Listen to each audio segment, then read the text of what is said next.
All right, folks, let's have a little bit of a rewatch and thoughts share about some of today's Path of Exile reveals, huh? So, Kalandra League looks so pretty. Oh my lord, look at those reflections. I love the basalt lava flow stuff. So, when like basalt magma flows and then cools, it cracks in hexagonal shapes, and then erosion makes these shapes. It's a natural formation. There's a big one of them in Ireland and a few other places. Using those as like a way to make like organically growing maps is a really cool idea. So it looks really sick. How cool does that? And then it raises up, but it's like intentional as well. So Kalandra's like controlling and making these maps for us. Why is she doing that? What is the story? Kalandra's such a mythical figure. Why is she a bird lady? Did she turn into a bird lady because she spent too long staring at her own reflection or something? What's the deal? I don't know. I'm just gonna scoot along here. Woo, whip. So that's pretty cool. So I'm very curious to learn about some of that. The building system seems like a much more elegant solution to the synthesis concept of build your own kind of like map sequences using a bunch of different encounters. Also, from talking to Chris in the Q&A, it sounds like they're effectively like a series of a gauntlet, if you will, of like arena encounters. So that's very cool news. I like the sounds of that. From looking at it, you got some like little bridges kind of joining, yeah, roughly screen-sized areas of different like styles of encounters, whether it's like it's a bunch of warbands or some exiles or a harbinger or whatnot. We've got some here. We've got like harbingers, essences, and things like that. So then there's a delirium style distance scaling system, which also synthesis had as well. Like you wanted as long a chain as synthesis as possible. So same deal here. So it seems like there'll be a bit of room to engineer things, because if you do a good job of like moving tiles so that you make like a nice long path rather than having it kind of meet in the middle like this one, where if your door is like somewhere in the middle, then you're potentially going to have like a few shorter paths rather than one really long big one. So that's an interesting concept. One concern is that there's going to be a bit of backtracking, which is never really that fun. Like if we look at this one here, if you go down this path to go do that essence, and then you have to run back to go do the other ones, to go do the rest of the paths, same deal here maybe. You run down here and then backtrack. Let me go back a second, pause. So like if you run and do this branch and then get your essence, and then you have to backtrack.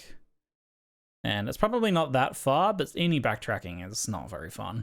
So that's probably like the biggest concern. Now, ideally, you build the paths in such a way where there's not going to be any backtracking. But if we look at this same example, if I go back a little bit maybe, so that we get the full screen of it. So if we look at this same example, even if we were to put our entrance here, you're still going to have to go here, out, backtrack, down, around, backtrack, and then finish. So even if you're doing things right, it seems like there's still potentially going to be some backtracking. So hopefully it's not that bad. The areas seem kind of smallish. Like it might only be like, 3 screens of backtracking, which is like, a couple lightning orbs, a couple whirling blades. But any amount of backtracking is not really that fun. So that's the biggest like potential kind of groan/downside with it. But the overall system seems really cool. And the fact that we don't have to like collect items and arrange them and organize them, again, it seems like a much less annoying synthesis. So very cool. Very cool. At endgame, we can itemize them just like that. So you can trade, which means it does open up, there's a drawback there. It does open up the potential that you have to consider, should I run this for myself or should I just sell it for someone else who's going to get better value out of it? So I'm usually more of a fan of not being able to trade these sorts of league mechanics for that reason. Like Expedition, for example, I prefer the idea that we can't trade them so that you're encouraged to use them rather than just sell them all off. Because it's much more fun to engage with mechanics rather than just always trade them to other people. But that said, I also am a big fan of being able to do these when you want to and not have to do them right then and there. So the fact that you can itemize the maps, I think, is on balance a good thing. This new crafting system looks very cool. You can make some really big modifiers here. We saw in a later one there's like 105 strength ring or something like that, and +2.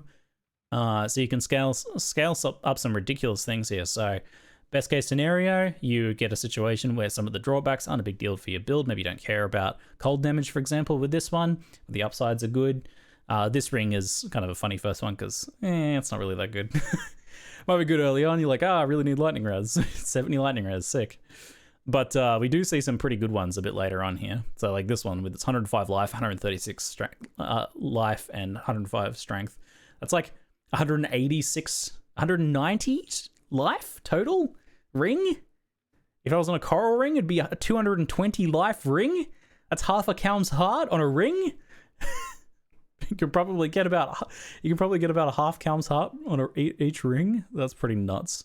And then later on, you get the fancier version, the rarer version of the mist here at endgame, the reflecting mist, where you can put your own item in.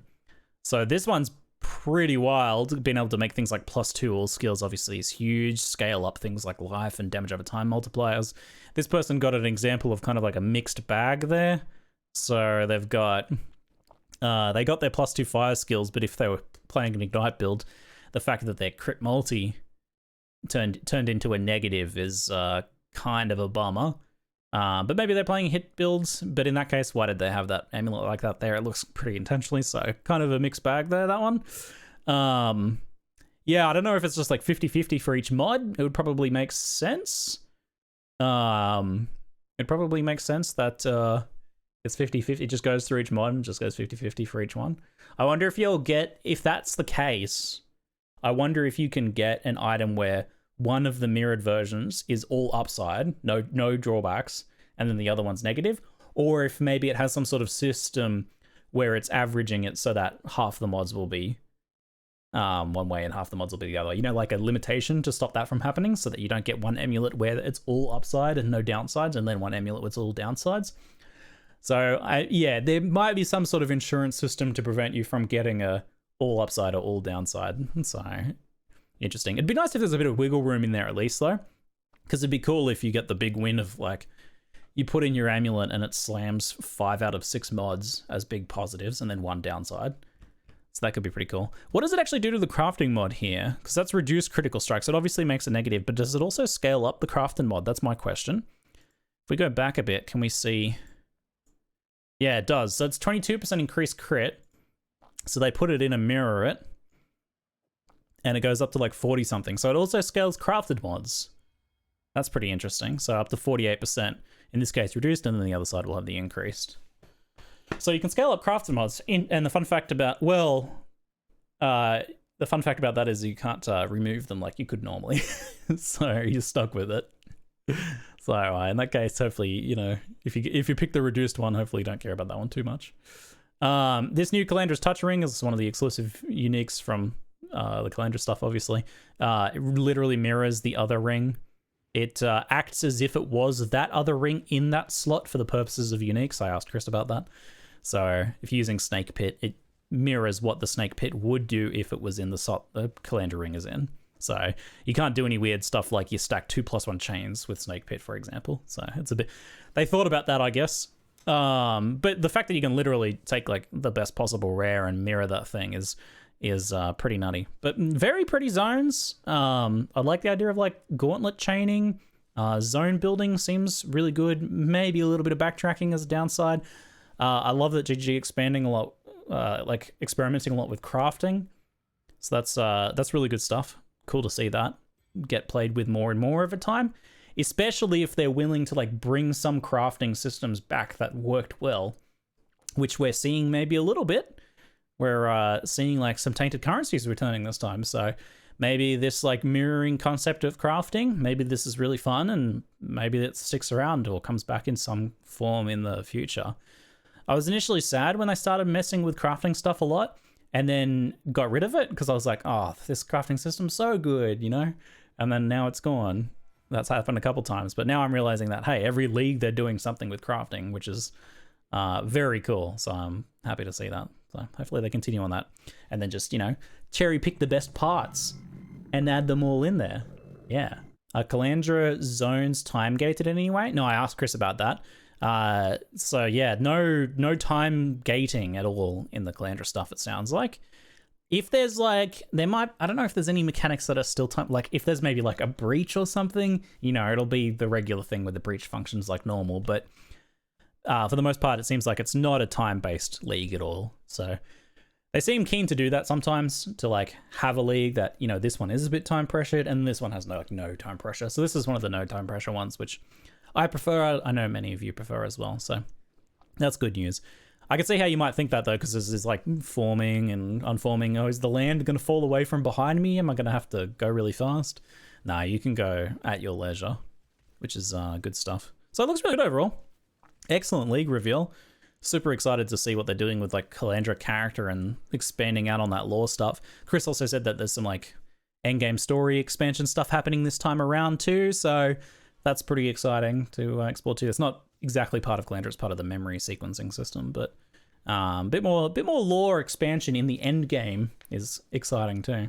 Anyway, folks, looks good.